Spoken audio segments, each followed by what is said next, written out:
Eh bien voilà, nous avons expérimenté donc Graphonémo dans nos classes pendant 6 semaines. C'est vrai que c'était un outil qui était intéressant parce qu'il répondait à une recherche de l'autonomie de l'enfant au niveau de l'apprentissage. En dehors des petits soucis liés au domaine numérique, cela s'est très bien passé. Les enfants ont bien répondu à cet outil.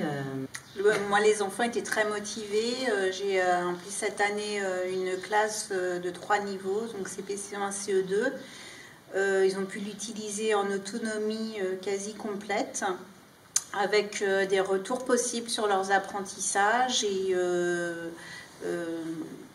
donc travailler en lecture, mais aussi sur l'écriture des mots, sur l'encodage. Donc c'était aussi ce que je recherchais pour cette année.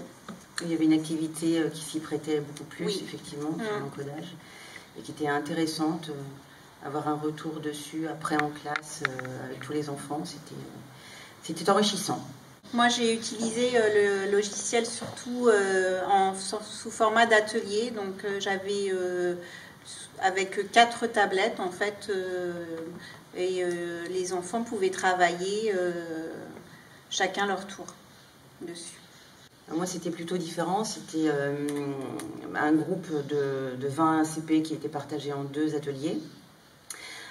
Au départ, j'ai plutôt été proche des enfants qui étaient sur Graphonémo pour voir déjà s'ils maîtrisaient l'outil numérique et s'ils arrivaient à évoluer dans les activités. Et puis rapidement, en fait, je me suis détachée d'eux, et tout en étant toujours très bienveillante, mais plutôt pour les laisser tout simplement évoluer avec les exercices.